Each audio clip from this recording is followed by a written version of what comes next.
आयोजित केलेली आहे। आपल्या या उशीद गावातील आणि हे भोईर परिवार आणि भोईर परिवाराचे पिता श्री कैलासवासी तुकाराम बांगो भोईर बाबांना परवा अर्थात गुरुवार ना गुरुवार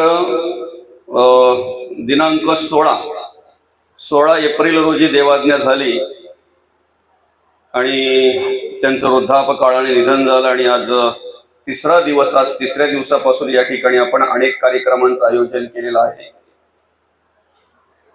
त्यामध्ये आपण या ठिकाणी दररोज तुकोबांच्या गाथेतील एक अभंग घेऊन आणि त्या अभंगावर चिंतन करणं, प्रवचन करण्याचं आणि ते श्रवण करण्याचं नियोजन या ठिकाणी आपण केलेलं आहे।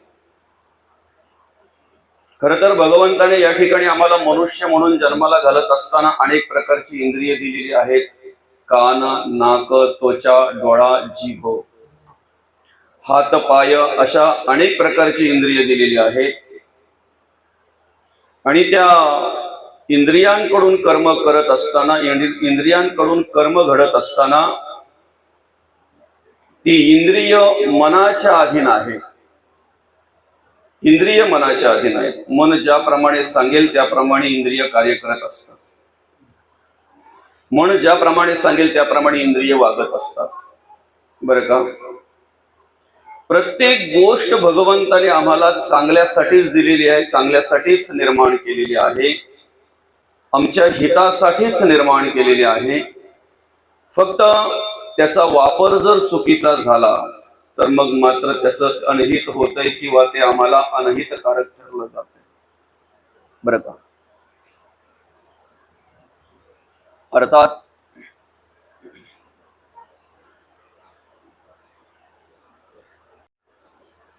प्रत्येक विषय, प्रत्येक जे काही भगवंताने आमच्याकडे निर्माण केलेलं आहे, जे काही दिलेलं आहे ते हितासाठीच दिलेलं आहे, बरं का।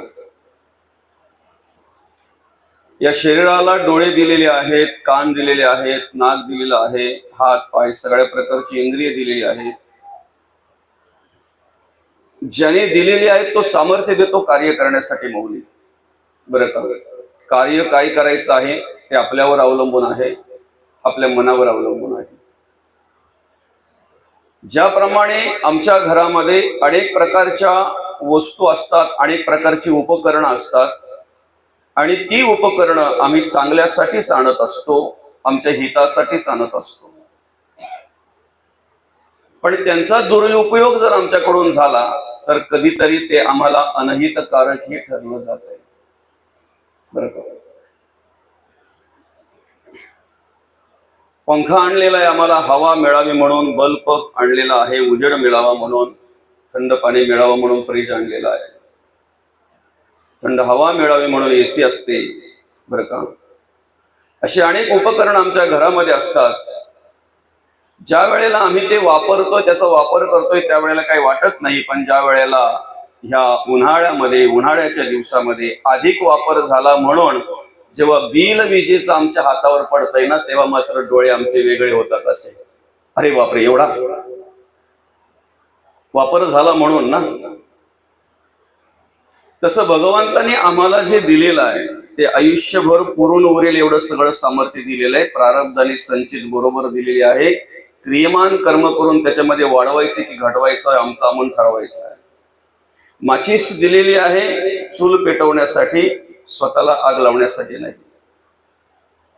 तसे विषय भगवंताने आम्हाला दिलेले आहेत, काम, क्रोध, लोभ, मद, मत्सर, दंभ, संशय आणि चिंता, असूया, अद्वया, भावना, कल्पना, इष्णा, वासना, आशा, ममता, तृष्णा, हे सगळे आहेत मौली, बरं का। धर्माची जाणीव ठेवून धर्माने जर मनुष्य वागला तर कामही हितकारक आहे, बरोबर की नाही बाबा। धर्माची जाणीव ठेवून जर धर्माने वागला तर कामही हितकारक आहे, उत्पत्ती कारणे दिलेला आहे। त्यासाठी आम्ही श्रीराम प्रभूंचा आदर्श घ्यायला हवा, एक पत्नी, एक बाणी, एक वचन। ती कर्म जर आमच्याकडून घडली, ते कार्य जर आमच्याकडून घडलं तर पुण्यकर्म घडतील, पापकर्म घडणार नाहीत. क्रोध आहे, आम्हाला परमार्थ करता आला पाहिजे, आम्हाला भक्ती करता आली पाहिजे, आम्हाला देव कार्यामध्ये व्यत्यय येता कामा नये, त्यासाठी आम्ही रागाचा वापर केला पाहिजे.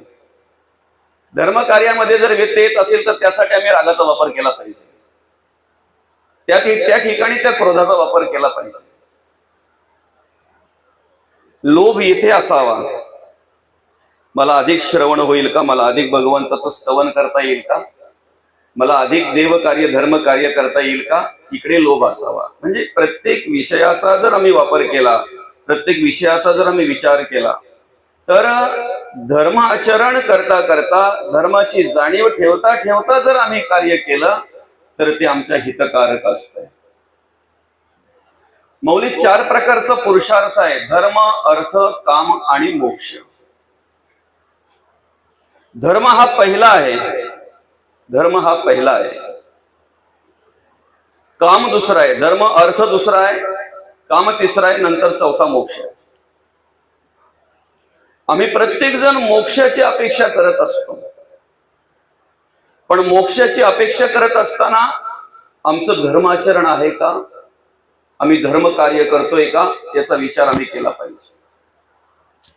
संत म्हणतात, अर्थार्जन करताना सुद्धा धर्म सोडू नका.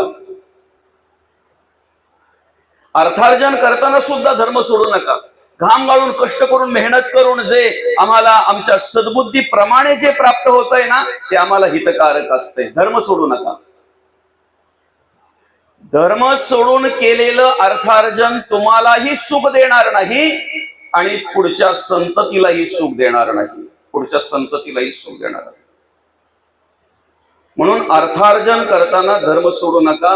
पुढे कामाचं कार्य करताना धर्म सोडू नका. म्हणजे मोक्ष लांब नाही, मोक्ष दूर नाही. मुक्त होणं सोपं आहे, मुक्त होणं सोपं आहे, बरं का. पूर्वीच्या लोकांची म्हण होती बाबा, नाही का, अशा बालावर वगैरे लिहून ठेवायची, काही आपण वाचायचो सुद्धा, अति तेथे माती, अति तेथे माती. विषयांचं लांब जाऊ द्या माऊली, कधीतरी माणसाचं जेवण जरी अति झालं ना तरी त्याला नशा येते. आपण म्हणतो लगेच झोप आली, झोप नाही. बाबा बरोबर आहे की नाही? अति जेवण झालं, अति, पार अगदी गळ्यापर्यंत येईपर्यंत खाल्लं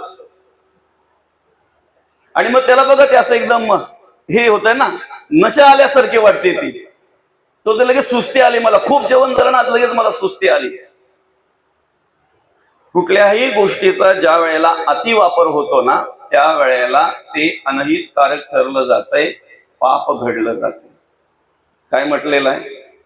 विषय सुख जे आहे ना, ते सुख उपभोगत असताना जर माणसाने धर्म सोडला, नीती सोडली, तर त्या ठिकाणी नीतीभ्रष्ट राहून कर्म करावी लागतात. क्षणिक सुखासाठी आपल्या कोणी होती नीतीभ्रष्ट. विषयांचं सुख जर उपभोगायचं आहे तर त्याला क्षणिक सुख म्हणतात माऊली, क्षणिक सुख म्हणतात. आणि त्या क्षणिक सुखासाठी तिथली अवस्था जर पाहायला गेलं माऊली, तर नीतिभ्रष्ट मनुष्य होत असतो, नीतिभ्रष्ट मनुष्य होत असतो. जेव्हा रावण मंडोदरीकडे आले आणि अभिमानाने सांगायला लागले, सीतेला आणली, बरं का, सीतेला आणली. आणि मग सीतेला आणली म्हटल्यानंतर मग मंदोदरी विचारते, मंदोदरी माता म्हटल्यानंतर पतिव्रता आहे, बरं का, रावणाची बायको असताना सुद्धा पतिव्रता आहे. तिचं नावच आहे मंद उदरी, मंद उदरी. आणि मग मंदोदरी बोलते की तुमच्याकडे एवढं सामर्थ्य आहे, तुमच्याकडे एवढं बळ आहे, त्या बळाचा वापर करून, त्या सामर्थ्याचा वापर करून तुम्ही कुठलंही रूप धारण करू शकले असते ना. योगाच्या बळाने, साधनेच्या बळाने, तपश्चर्याच्या बळाने त्याची पॉवर, त्याचं सामर्थ्य जर वापरलं तर माणूस कोणत्या वेळेला कधीही कुठल्याही प्रकारचं रूप धारण करू शकतो. असे कितीतरी आपण ऋषीमुनी ऐकतो. मग म्हणे झालं काय? मग त्यावेळेला ती मंदोदरी म्हणते की तुम्ही रामाच्या वेशात पण जाऊ शकले असते ना, तुम्ही साधूच्या वेशात गेलात त्यापेक्षा रामाच्या वेशात पण जाऊ शकले असते ना. त्यावेळेला रावण म्हणतो की तुला वाटलं मी तो प्रयत्न केला नाही, तुला वाटलं मी तो प्रयत्न केला नाही, पण ज्या वेळेला रामाच्या वेशामध्ये जायचं नुसतं ठरवलं ना, मनात आणलं ना, तरी सगळ्या जगातल्या आई बहिणी मला आई आणि बहिणीच दिसायला लागल्या. आणि म्हणून मग मी विचार बदलला. काय? साधूचा वेश घेतला का? तर आज कलियुगातल्या माणसाला कळावं, साधूचा वेश घातला म्हणजे सगळेच साधू नाहीत, साधूचा ड्रेस वेश केला म्हणजे सगळेच साधू नाहीत. मौली, क्षणिक सुखासाठी माणसाला नीतिभ्रष्ट व्हावं लागतंय. विषय सुखाला क्षणिक सुख म्हटलेलं आहे, काही काळापर्यंत टिकणारं सुख. मग ते कामाचं असेल, क्रोधाचं असेल, लोभाचं असेल, मदाचं, मत्सराचं, अभिमानाचं, दंभाचं, अहंकाराचं, यांच्या अधीन झाल्यानंतर जे सुख प्राप्त होतंय ना, ते सुख क्षणिक सुख असतंय, क्षणिक सुख असतंय. बरं का? तात्पुरतं फक्त माणसाला काय आनंद वाटतो ते त्याचं त्यालाच माहिती. पण एकदा त्या कर्मातून बाजूला झाला ना, की मग मात्र या ठिकाणी जगद्गुरु तुकोबा आपल्याला पहिल्याच चरणामध्ये ओळख करून देत आहेत. विषयांचे सुख वाटे बहुगोड, बहुगोड वाटतंय. साधं उदाहरण आहे. आम्हाला जोपर्यंत काही कुठल्या प्रकारे शरीराला दुखापत नसते ना, तोपर्यंत आम्ही जिलेबी, लाडू, गुलाबजाम जेवढं पाहिजे तेवढं खात असतो, मनाला आवडेल तेवढं खात असतो. तेव्हा कंट्रोल नाही, नियंत्रण नाही. पण अति झाल्यामुळे मग जेव्हा त्रास जाणवायला लागतो, तेव्हा डॉक्टर सांगतात तुमच्या शरीरामध्ये साखरेचं प्रमाण जास्त झालंय, आता ताटात असता पण खाता कामा नये, पंक्तीत आलं तरी खाता कामा नये. तसं विषयांचं सुख आहे, बहुगोड वाटतंय. आणि हे बहुगोड आम्हाला तारुण्यामध्ये वाटत असते. कारण 3 अवस्था आहेत ना आपल्या शरीराच्या, लहानपण, तरुणपण आणि वृद्धपण. तारुण्यामध्ये सगळ्या प्रकारची शिल्लक असते, सामर्थ्य असते. तोपर्यंत मनुष्य जसं पाहिजे तसं वागत असो, जसं पाहिजे तसं सगळं काही कार्य करत असतो. मौली, या ठिकाणी कार्य करत असताना आमच्याकडून विषयाधीन झाल्यामुळे नकळत पाप घडते, कळत नाही. नकळत पाप घडते. पाप ठरवूनच केलं पाहिजे असं काय नाही. सहज एखाद्याचा द्वेष घडला तरी आमच्याकडून पाप कर्म घडतात, सहज मत्सर घडला तरी पाप कर्म घडतात, सहज तिरस्कार घडला तरी पाप कर्म घडतात, सहज आमच्याकडून निंदा घडते, सहज निंदा घडते.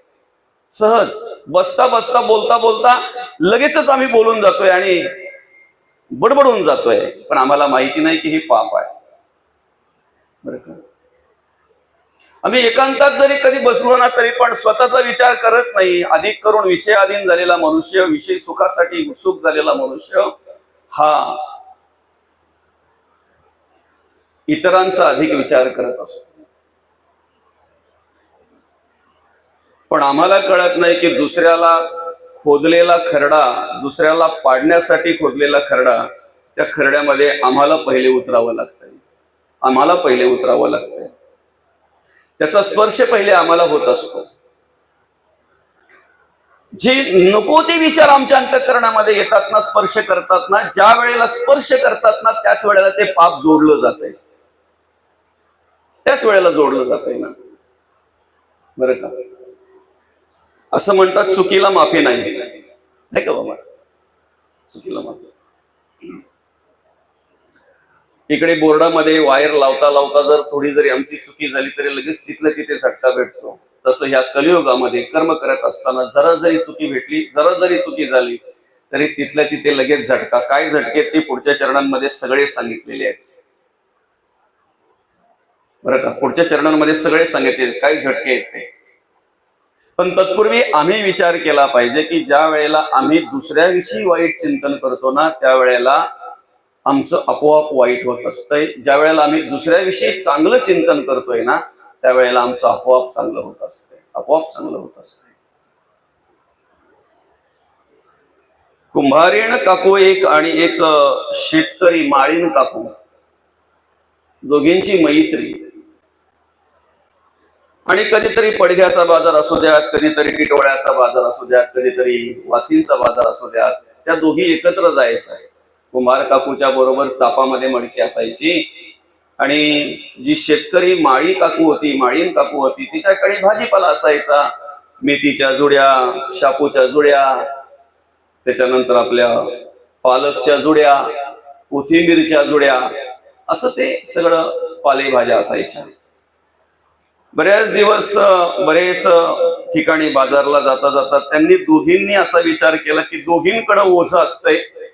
त्यावेळेला काही साधनं नव्हती म्हणून मग दोघींनी विचार केला आपण एक गाढव घ्यायचं विकत, आपण एक गाढव विकत घ्यायचं बरं का.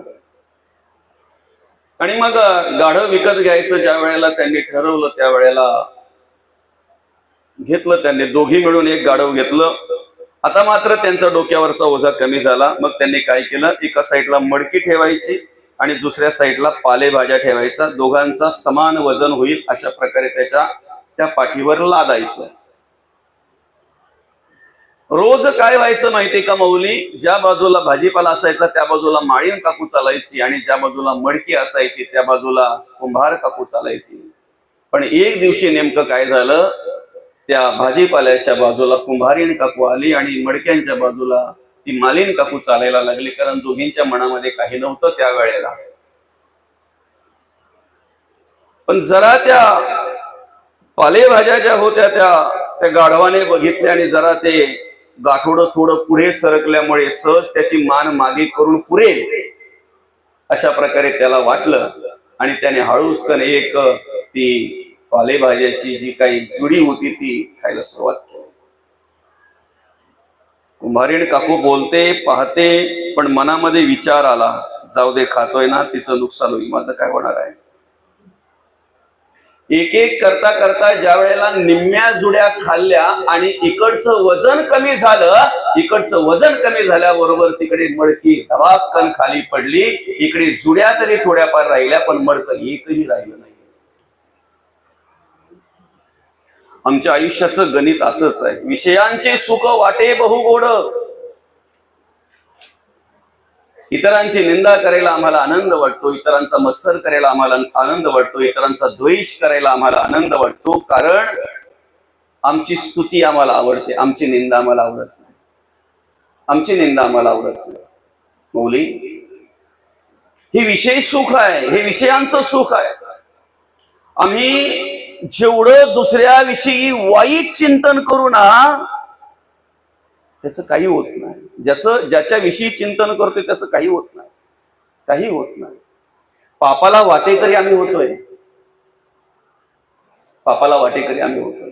किती कीर्तन ऐकायची, किती प्रवचन ऐकायची म्हणजे आमच्यामध्ये बदल होईल सांगा ना. विषय सुख जे आहे ते गोड वाटतंय आणि तेच सुख आम्ही धरून बसलोय, तेच सुख आम्ही धरून बसलोय. मनातही नव्हतं त्या बाईच्या, ज्या वेळेला तिचा नवरा शेतावर काम करत होता, दुपारची वेळ झालेली, त्याला भाकरी घेऊन जाणं कर्तव्य आहे. टोपली घेतली वरती, भाकरी घेतल्या, त्याच्यावर त्या भाकरीची शिदोरी पाण्याचा गडू घेतला हातामध्ये आणि निघाली. पण जाता जाता काय झालं, वरून तो घार चालली होती, त्या घारेच्या तोंडामध्ये साप होता आणि त्या सापाला त्रास झाला त्या घारेच्या तोंडामध्ये असल्यामुळे त्यांनी गरळ ओकलं, विष ओकलं, ते नेमकं त्या बाईच्या टोपल्यामध्ये पडलं, त्या भाकरीवर पडलं. निघून त्या बाईने तिच्या नवऱ्याला आनंदाने खाऊ घातली. तिच्या मनातही काही नव्हतं आणि खाणाऱ्याच्या मनातही काही नव्हतं. पण ज्या वेळेला विषवादा होऊन तो नवरा वारला गेला त्यावेळेला यमाला विचार पडला, यमाला विचार पडला, हे पाप थापायचं कोणाच्या डोक्यावर, हे पाप द्यायचं कोणाला. घारीला जर म्हणावं तर तिचं भक्ष्य तिने चालवलेले, तिचा दोष काय आहे. सापाला म्हणावं तर घारीच्या चोचीत असल्यामुळे त्याला त्रास होतोय, त्रास झाल्यामुळे तो काय आणि अजून कोण काय, आपलं गरळ जे काय ते ओकणारच आहे, त्या ठिकाणी टाकणारच आहे. त्याला काय माहितीये कुठे पडलेलं आहे. आणि बाईला जर म्हणावं तर बिचाऱ्याने पतिव्रता आहे, पतीची सेवा करायची म्हणून अन्नाचा घास न खाता स्वतः भुकेली निघालेली आहे. ज्या वेळेला पतीने 4 घास खाल्ले त्यावेळेला घरी येऊन तिने घास ग्रहण केलेले आहेत. मग हे पाप द्यायचं कोणाला. एकदा काय अशी काही घटना घडली मौली की लहानापासून थोरांपर्यंत एकच विषय असतो, एकच विचार असतो. अचानक काही घडलं ना मौली, बरं का बाबा, सत्य हकीकत घडलेली हकीकत आहे. शाळेत गेलेली मुलगी रोज 12 वाजता घरी येते दुपारच्या वेळेला. 1 वाजले, 2 वाजले, 3 वाजले, 4 वाजले, आली नाही म्हणून त्या आई वडिलांची धावपळ चालू झाली. मैत्रिणींना फोन कर, अमक्याला फोन कर, तमक्याला फोन कर. जसे जसे आता फोनवरती वार्ता पसरायला वेळ लागत नाही, गावामध्ये वाऱ्यासारखी वार्ता पसरली आणि गावातल्यांच्या मनामध्ये एकच विचार आला, तरुण पोर आहे, चांगली पोर आहे, तिचं काही रंगढंग वेगळं काही चांगलं काही दिसत नव्हतं, बहुतेक पळाली. सगळ्यांनी तर्क वितर्क केला, सगळ्यांनी आरडाओरड केली.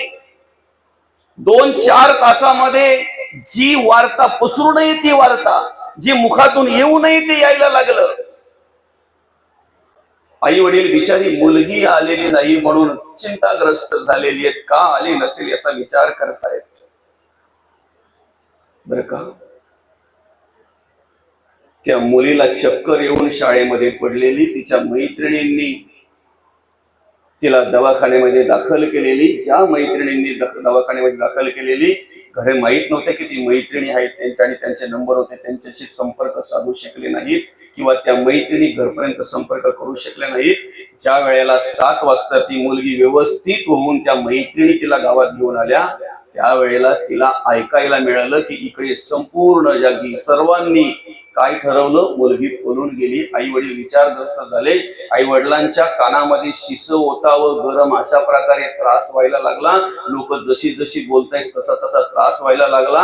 लोकांनी केलेल्या अपप्रचारामुळे त्या मुलीने आत्महत्या केली.